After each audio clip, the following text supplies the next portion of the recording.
त्यो मनमा राजा बोकेर बस्ने मान्छे सडकमा आउनु पर्यो। पार्टीको रैती बनेर बस्ने, पार्टीको रैती बन्न चाहिँ तयार, पार्टीका नेता सामन्ती भएर शोषण गरिरहेछन्, त्यो हुन चाहिँ नेपाली जनता स्वीकार्य छन्। प्रधानमन्त्री केपी ओलीले हामीले के बाटो देखाएको हो भन्दाखेरि चाहिँ यो गणतन्त्रमा बसेर तपाईँले धेरै पाप काम गर्नुभयो, यो पापी व्यवस्था छोड्नुहोस्, किन तपाईँको दोस्रो जिन्दगी हो।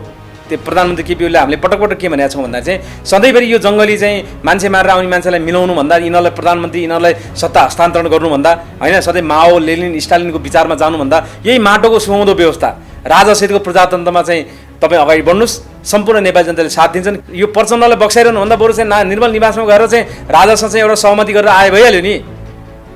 त्यस्तो सहमति भएको छ, श्रीपेज लगाइदिन चाहन्छौँ नि त हामी, किनकि त्यो श्रीपेज भनेको राष्ट्रिय एकताको प्रतीक र श्री 5 ज्ञानेन्द्र भन्दा चाहिँ नेपालको जीवित देवता हुनु नि, जसले आएर देश र चाहिँ आज देश र जनताको लागि यत्र त्याग गरे। जसरी श्री 5 ज्ञानेन्द्र सरकारले जनताको नासो जनतामा भने चाहिँ जुन श्रीपेज चाहिँ नारायणीमा चाहिँ नेपाल सरकारलाई बुझाएका थिए, नेपाली जनतालाई बुझाएका थिए, अब त्यो नेपाली जनताले त्यो नारायणीको श्रीपेज बोकेर लगेर श्री 5 ज्ञानेन्द्र सरकारले निर्मल निवासमा लगेर लगाइदिनु पर्यो। सलह आएको जस्तो लाखौँको सङ्ख्यामा करोडौँको सङ्ख्यामा आउनेछन् र त्यही सलहको चाहिँ सङ्ख्यामा आएका चाहिँ जनताले चाहिँ ज्ञानेन्द्र सरकारलाई टप्प टिपेर नारायणीमा चाहिँ भित्राउने गुलामीहरूलाई चाहिँ बढार्ने छौँ हामीले।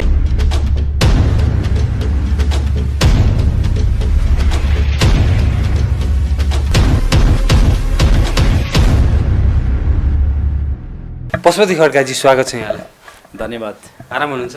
ठिक छु। कार्यक्रम गर्नुभयो अस्ति ज्ञानेन्द्र वीर विक्रम शाहको जन्मदिनको अवसरमा पारेर बाइक र्याली पनि गर्नुभयो, त्यहाँ प्रहरीसँग अलिकति धरपकड पनि पर्यो तपाईँहरूको। अब राजालाई निर्मल निवासबाट ल्याएर नारायणीमा राख्ने भनेर जानुभएको थियो, सक्नु भएन। अनि यस्तो अवश्य पनि के हो भन्दाखेरि हामीले चाहिँ राजाको जन्मोत्सवको उपलक्ष्यमा सरकारको दीर्घायु र सरकारको गद्दी आरोहण पनि गरौँ भन्ने उद्देश्यले त्यो कार्यक्रम हामीले आयोजना गरेका थियौँ। तर चाहिँ गणतान्त्रिक सरकार तर्सियो, डरायो। हाम्रा धेरै मान्छेहरू चाहिँ तपाईँको चाहिँ 50औं 100औं ठाउँमा चाहिँ तपाईँको चाहिँ जोर बिजोरको नाउँमा, लकडाउन तोडेको नाउँमा यिनीहरूले चाहिँ समाते, बाइकहरू आउन दिएनन्। जबकि त्यति हुँदाहुँदै पनि हामी गङ्गोबु चोकमा हजारौँको सङ्ख्यामा थियौँ।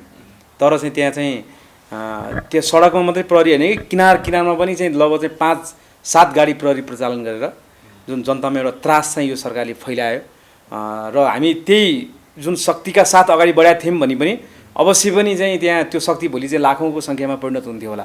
किनकि राजालाई चाहिँ 1000-2000 मान्छेले चाहिँ बोकेर लान सक्ने अवस्था हुँदैन।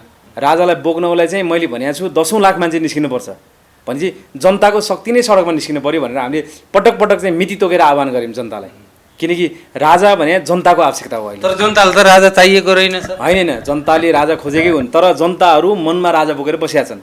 यी जङ्गलीहरू, यी भ्रष्टाचारीहरूले चाहिँ जनतालाई तर्साएका छन्, डराएका छन् जनता। त्यसै कारणले हामीले साई युवा शक्ति नेपालले चाहिँ एउटा पुलको चाहिँ एउटा वातावरण क्रिएट गरेर जनता सडकमा आउनुहोस्, नडराउनुहोस्, सम्पूर्ण जनताको सुरक्षा साई युवा शक्ति नेपालले गर्छ भनेर हामीले पटक पटक आह्वान गरेका छौँ। र त्यति भन्दै पनि केही जनताहरू निस्किन बिस्तारै थालेका छन्। त्यो पनि राम्रै कुरा हो, किनकि यस्ता लकडाउनको बेला चाहिँ हजारौँ मोटरसाइकल हुनु भने त त्यो लाखौँ बराबर हो। त्यो अस्तिको कार्यक्रम भने चाहिँ जनताको सहयोगमा, जनताको सपोर्टमा ऐतिहासिकै कार्यक्रम भएको हो।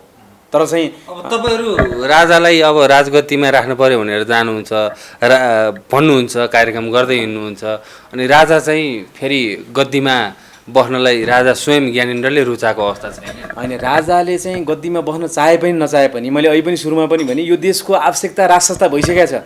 राजा ज्ञानेन्द्रले म गद्दीमा बस्दिनँ, म श्रीपेज लाउँदिनँ भने पनि नेपाली जनताले नेपालको अस्तित्वको लागि, नेपालको राष्ट्रियताको लागि, नेपालको राष्ट्रिय अखण्डताको लागि पनि जबरजस्ती रूपमा राजालाई बोकेर ल्याउनु पर्ने अवस्था भएको छ। किनकि देशको लागि, राजा ज्ञानेन्द्रको इच्छाको लागि हामी श्रीपेज लाउन चाहिँ अगाडि बढेका छैनौँ। यो देशको अस्तित्वको लागि र नेपालको स्वाभिमानको लागि, नेपालको चाहिँ सार्वभौम सत्ताको लागि। त्यसैले हामीले के भनेको छौँ भने राजा भने सबैको साझा। त्यो एमाले भित्र भएका चाहिँ राजावादी, कङ्ग्रेसभित्र भएका राजावादी, माओवादीभित्र भएका राजावादी र चाहिँ जति पनि चाहिँ छरपष्ट चाहिँ रूपमा रहेका छन् चाहिँ नेपाली जनता राष्ट्रसत्ताको पक्षमा, जसले चाहिँ अहिले फेसबुकमा स्ट्याटस लेखेका छन्, राजै चाहियो, यो हुनुहुन्न भनिरहेछन्, यो व्यवस्थाको विरोध गरिरहेछन्, भ्रष्टाचारको विरोध गरिरहेछन्, हरेक विषयको विरोध गरेर जुन सरकारप्रति असन्तुष्ट व्यक्त गरिरहेछन्, ती जनताहरूलाई चाहिँ हामीले सडकमा आउन आह्वान गरे हो। के छ तयारी अब तपाईँहरूको राजालाई चाहिँ राजगद्दीमा राख्ने? तयारी भनेको यस्तो हो क्या, मैले अहिले पनि भने सङ्गठित रूपमा हामी अगाडि बढिरहेछौँ। सङ्गठन विस्तार व्यापक रूपमा भइरहेको छ। हामीले नसके कसले सक्छ त? किन जनताको ताकत हामीसँग छ। होइन, तपाईँलाई राजा चाहिएको छैन, तपाईँको राजा होइन, तपाईँलाई अहिलेको राष्ट्रपति मनपर्छ? तपाईँको राष्ट्रिय एकताको प्रतीक हो राष्ट्रपति। तपाईँको एउटा मनको कुरा भन्नुहोस्। त्यसैले के हो भन्दाखेरि चाहिँ यो मनमा चाहिँ तपाईँले पनि मनमा राजा बोकेर बस्नु भएको छ। त्यो मनमा राजा बोकेर बस्ने मान्छे सडकमा आउनु पर्यो। अब हामीले चाहिँ त्यसलाई सङ्गठित रूपमा लाने हो नि हाम्रो कार्यकर्ता भएर आउने भए, तर नेपालको झन्डा बोकेर स्वतन्त्र नेपाली भएर आउनुहोस्।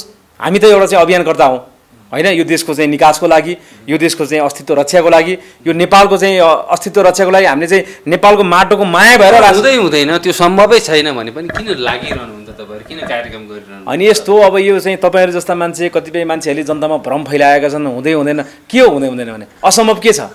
आज यो देशमा तपाईँले चाहिँ हिजो 2-4 चाहिँ हतियार बोक्ने जङ्गलीले चाहिँ यो देश चलाउला, प्रधानमन्त्री होला र उपराष्ट्रपति होला, फेरि राजा महाराजा अनि त्यही राजाका रैती प्रजा बनेर बस्न त रुचाएका होइन। पार्टीको रैती बनेर बस्ने, पार्टीको रैती बन्न चाहिँ तयार, पार्टीका नेता सामन्ती भएर शोषण गरिरहेछन्, त्यो हुन चाहिँ नेपाली जनता स्वीकार्य छन्?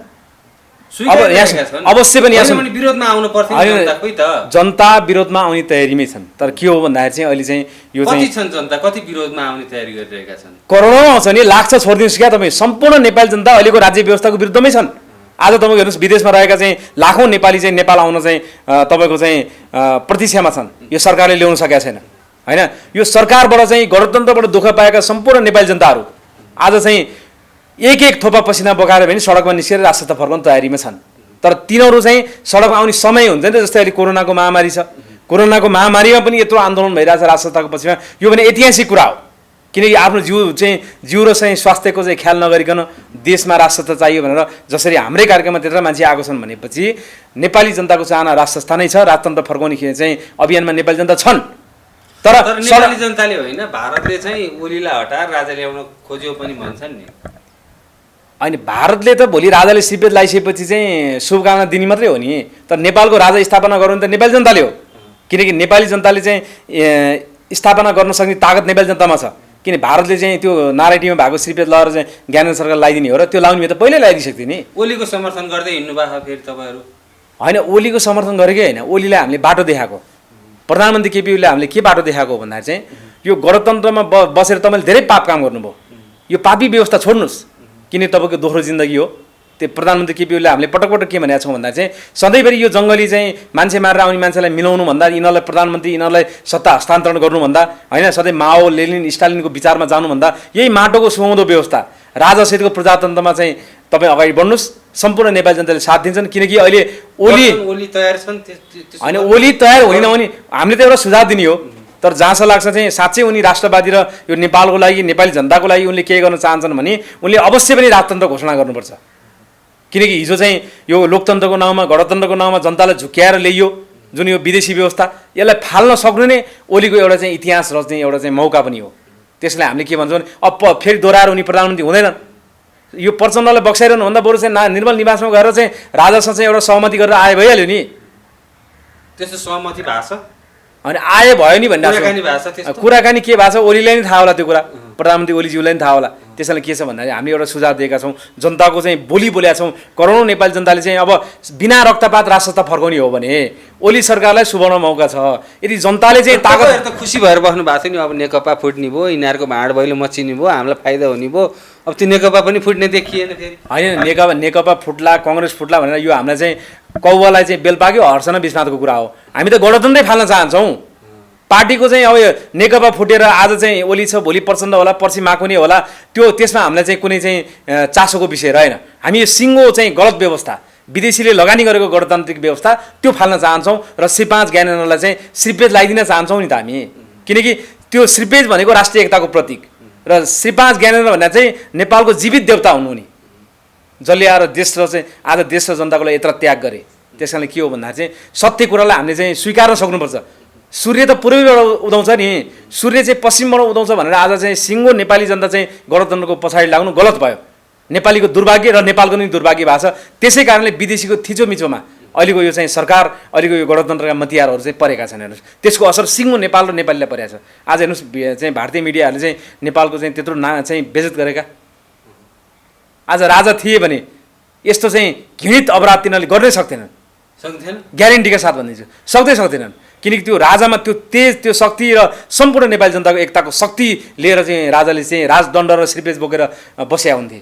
होइन राजाले त एउटा ट्विटरमा सन्देश पनि दिनुभयो नि, जसरी चिनिया राजदूतको नेपालको लागि चिनिया राजदूतको जुन पछिल्लो समय नेकपासँगको भेटघाटको विषय लगायत अन्य विषयलाई लिएर चाहिँ छिमेकीहरूको नेपालको आन्तरिक विषयमा चाहिँ व्यवस्थापन गर्नु ठिक होइन भन्ने किसिमको जुन अभिव्यक्ति दिनुभयो नि।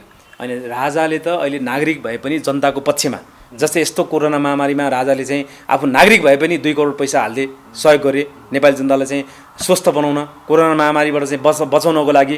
राजाले चाहिँ अहिले जनता र देशको चासो चाहिँ सधैँभरि गरेकै हुन् राजाले, श्री 5 ज्ञानेन्द्र सरकारले त्यही चासै गरेर गद्दी छोडे। अहिले नागरिक भए पनि त्यो नेपाली जनता रोएको, देश रोएको राजालाई चाहिँ को पनि मन रुन्छ नि त। त्यस कारणले राजाले चाहिँ अब अहिले यो जुन कुटनीतिक सन्तुलन बिग्रेको छ यो गणतान्त्रिक व्यवस्थाले, किनकि अब कोही चाइनातिर होइन, कोही चाइनातिर ढल्किने, कोही इन्डियातिर ढल्किने, कोही युरोपियन युनियनतिर ढल्किने, कोही अमेरिकातिरको चाहिँ लाइन सोच्याउने जुन किसिमको देखिया छ, यो भनेको चाहिँ कुटनीतिक असन्तुलन हो, जसले गर्दा भोलि चीनतर्फ ढल्किने को, भारततर्फ ढल्किने को अनि अमेरिकातर्फ। यो त मैले भन्नु पर्दैन, तपाईँ आफैले चाहिँ आज चाहिँ युट्युबमा सर्च गरेर हेर्नु को कतापट्टि ढल्किएको छ नि त्यो थाहा हुन्छ।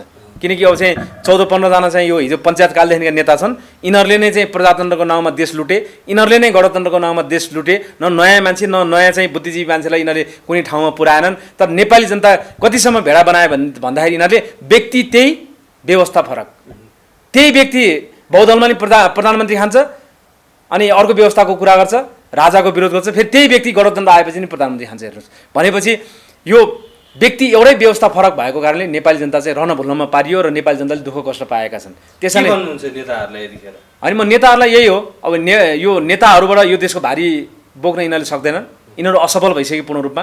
अब नेपाली जनताले जसरी श्री 5 ज्ञानेन्द्र सरकारले जनताको नासो जनतामा भनेर चाहिँ जुन श्रीपेज चाहिँ नारायणीमा चाहिँ नेपाल सरकारलाई बुझाएका थिए, नेपाली जनतालाई बुझाएका थिए, अब त्यो नेपाली जनताले त्यो नारायणीको श्रीपेज बोकेर लगेर श्री 5 ज्ञानेन्द्र सरकारले निर्मल निवास लगेर लगाइदिनु पर्यो। किनकि अब जनताको नासो जनतामा जनताले चाह्यो भने के चाहिँ असम्भव छ। आज तपाईँ यहाँ सुन्नुहोस्, जसरी चाहिँ तपाईँको चाहिँ समय अनिश्चित छ, समयको चाहिँ भोलि समयले जे पनि दिन सक्छ, त्यसै गरी समयले जनताको चाहिँ तागत र शक्ति भोलि सडकमा आउने हो भने जनताको शक्तिले राष्ट्र पुनर्स्थापना गर्छ। अनि जनता आउँछ मात्रै भन्नुहुन्छ क्या तपाईँ? के आएको त यो अहिले त्यो निस्केको चाहिँ जनता होइनन् कि मेरो घरको परिवार निस्केको छ नि त त्यो बेला। जस्तै तपाईँको चाहिँ लकडाउनको अवधिमा त्यत्र मान्छे ती जनता होइनन्, ती फ्रस्ट्रेसन भएर निस्केका होइनन्। आज तपाईँको चाहिँ राजाको पक्षमा यो सामाजिक सञ्जालभरि सारातिर चाहिँ राजै चाहियो भन्ने ती मान्छे जनता होइन। सञ्जालले राज संस्थालाई फिर्ता ल्याउँछ त। सामाजिक सञ्जाल पनि एउटा ठुलो शक्ति हो। हेर्नुहोस्, किनकि हिजो चाहिँ भारतको चाहिँ चुनावमा मोदीलाई जिताउने सामाजिक सञ्जालै हो। किनकि अहिले समयअनुसार चाहिँ सामाजिक सञ्जालमा मान्छेले चाहिँ सडकमा आउन नसके पनि सामाजिक सञ्जालमा आफ्नो चाहिँ एउटा मत चाहिँ व्यक्त गरिरहेछन्। त्यस कारणले चाहिँ त्यो सामाजिक सञ्जाललाई तपाईँले चाहिँ अध्ययन गर्नुहोस् र सडकमा हेर्नुहोस्। अहिले चाहिँ यो नेताको विरुद्ध र व्यवस्थाको विरुद्ध र नेताले गरेका विभिन्न कर्तृत्वहरूको विरुद्ध जुन किसिमको एउटा चाहिँ आन्दोलन विद्रोह भइरहेछ। अहिले हेर्नुहोस्, तपाईँको चाहिँ बेकारमा गणतन्त्र ल्याइएछ भनेर चाहिँ यो ट्याक्सी व्यवसाय सङ्घले पनि बोल्यो। भनेपछि विभिन्न व्यवसाय हरेक क्षेत्र आज चाहिँ गणतन्त्रको नाममा रहन भुल्नमा थियो। अब यिनीहरूले वास्तविक रूपमा आज राजतन्त्र भन्ने कुरा बुझिया छन्। त्यस कारण यी जनताहरू अब अवश्य पनि यो चाहिँ कोरोनाको महामारी अन्त्य भएपछि सडकमा भोलि चाहिँ सलह आएको जस्तो लाखौँको सङ्ख्यामा करोडौँको सङ्ख्यामा आउनेछन् र त्यही सलहको चाहिँ सङ्ख्यामा आएका चाहिँ जनताले चाहिँ ज्ञानेन्द्र सरकारलाई टप्प टिपेर नारायणीमा चाहिँ भित्राउनेछन्।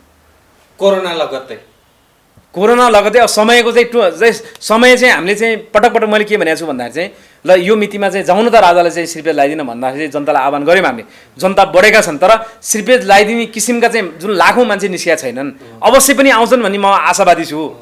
फेरि हामी तोकुला, समय तोकुला, सडकको कार्यक्रम तोकुला, त्यो कार्यक्रममा जनताको चाहिँ सहभागिता बढ्दै जानेछ र त्यो बढ्दै गएको सहभागिताले भोलि परिवर्तन गर्नेछ। अन्तिममा पनि छौँ हामी। जस्तो विदेशी हस्तक्षेपको विषयमा कुराकानी गरिरहँदा जुन राजाको सन्देश पनि आयो होइन, पछिल्लो समय जनताहरू राज संस्थाप्रति आकर्षित हुँदै गएको कुरालाई नकार्न पनि सकिँदैन। त्यो माहौल बिस्तारै जनताहरू राज संस्थाप्रति आकर्षित हुँदै गइरहेको पनि अवस्था छ। तर तपाईँहरू ठ्याक्कै सधैँ एउटै प्रश्न गरिरहँदाखेरि एक हुनुहुन्न, राजावादी संस्था राज संस्था पुनर्स्थापनाको माग बोकेर हिँडेका संस्थाहरू नै 100भन्दा बढी छन्। ती एक ठाउँमा आउने पनि होइनन्, आउन पनि सक्दैनन्। तपाईँहरू एकले अर्काको अस्तित्व पनि स्वीकार्न सक्नुहुन्न। अनि एजेन्डा एउटै छ, तर किन यसरी फरक एक भएर आउन सक्नुहुन्न तपाईँ?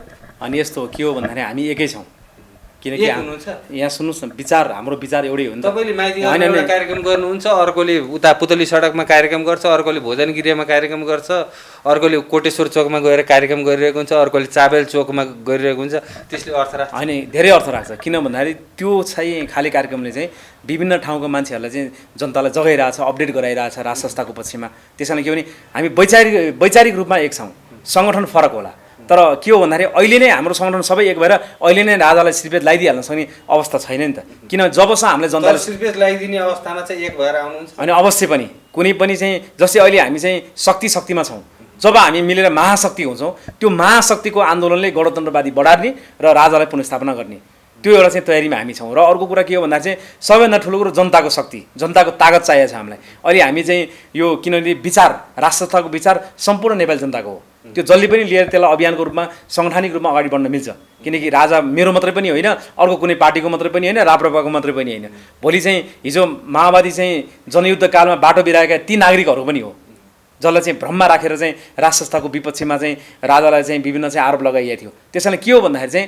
जनताको चाहिँ सहभागिता जनताको उपस्थिति र जनताको प्रदर्शन नै ठुलो कुरो हो अब हामी चाहिँ जति पनि अभियानकर्ताहरू छौँ जहाँ छौँ जुन ठाउँमा छौँ जुन जिल्लामा छौँ त्यसले त एटलिस्ट जनतालाई जगाइ त रहेछ नि त अनि के त्यो हामी चाहिँ त्यो हाम्रो शक्ति होइन त्यो हाम्रो तागत होइन सबै हाम्रो तागत एक हुनुहुन्छ तपाईँहरू? हामी सबै वैचारिक रूपमा हामी सबै एक छौँ त्यो हामी फुटेका छौँ हामी टुटेका छौँ र यिनीहरू चाहिँ एक भएको छैनन् भनेर जनतामा एउटा भ्रम फैलाउने खेल चाहिँ कसैले पनि गर्नु भएन तपाईँहरूले पनि गर्नु भएन त्यसैले हामी एकै हौँ र हामीले अवश्य पनि सही समयमा राजाको पक्षमा राजतन्त्रको पक्षमा अवश्य पनि परिवर्तन गर्नेछौँ र हामी मिलिसकेपछि महाभारतको सिर्जना हुनेछ महाभारतै हुन्छ?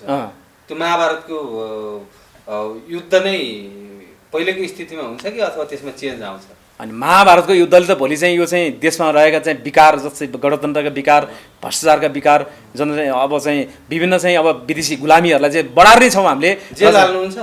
बढार्ने छौँ हामीले जेल हाल्ने अब तिनीहरूलाई चाहिँ फाँसी दिने भन्ने कुरा त्यो समय परिस्थिति जनताले चाहिँ निर्णय गर्ने कुरा हो जनताले जुन सजाय दिन्छु भन्छन् त्यही सजाय दिने हामी तयार छौँ जनताको बोली जनताको तागत र जनताको शक्तिलाई लिएर हामी अगाडि बढेका छौँ यहाँलाई यो महत्त्वपूर्ण समयको लागि धेरै धेरै धन्यवाद। यहाँलाई पनि धन्यवाद।